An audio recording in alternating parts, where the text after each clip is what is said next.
अंगावर काटा आणणारं हत्याकांड यवतमाळ जिल्ह्यातल्या तिरझडा या गावात घडलाय। या हत्याकांडात एक दोन नाही तर तिघांना आपला जीव गमवावा लागलाय। मनात राग धरून बसलेल्या जावयानं हे कृत्य केलंय।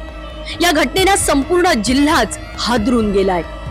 यवतमाळ जिल्ह्यातलं तिरझडा गाव, या गावात घोसले कुटुंब राहत होतं। कुटुंबात मुलगी रेखा पवार, आरोपी गोविंद पवार, सासू सासरे आणि मेहुण्यांसह राहत होता। गोविंद हा पत्नीवर संशय घेत होता, त्यामुळे गोविंदला त्याच्या सासऱ्यानं आणि मेहुण्यानं मारहाण केली होती। त्यानंतर हे प्रकरण थंड झालं, सर्व सुरळीत चाललं होतं। पण गेल्या काही महिन्यांपासून तो सासरीच राहत होता। त्याला झालेली मारहाण त्याला स्वस्थ बसू देत नव्हती। तो संधीच्या शोधातच होता। तशी संधी त्याला मिळाली। मंगळवारी रात्री मेहुण्याला डबा देण्याच्या बहाण्यानं तो शेताकडे निघाला। बरोबर पत्नी रेखाला त्यानं घेतलं। शेतात काळोख होता आणि याचा फायदा घेत त्यानं आधी पारईच्या साह्यानं पत्नीच्या डोक्यात आणि छातीत वार केला। रेखा जागीच ठार झाली। त्यानंतर त्यानं छोटा मेहुणा सुनील घोसले याच्याकडे मोर्चा वळवला। त्याच्याही डोक्यात वार करत तिथंच त्याला संपवलं। दोघांना ठार केल्यानंतर शांत डोक्यानं तो गावात परतला।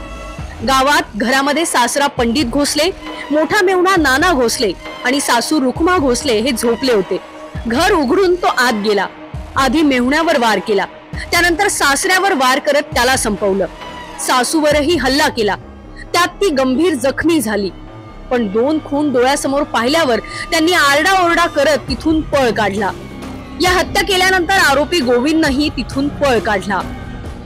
काल रात्री कळंब शहरामध्ये ग्राम तिरझडा या गावी 4 लोकांचा हत्याकांड झालेला आहे। पारधी बेड्यावरती राहणारा गोविंद पवार यांनी त्यांच्या 2 साळ्यांना, पत्नीला आणि सासऱ्याला सबलीनं मारून त्यांची हत्या केलेली आहे आणि सासूला एकदम जखमी केलेली आहे।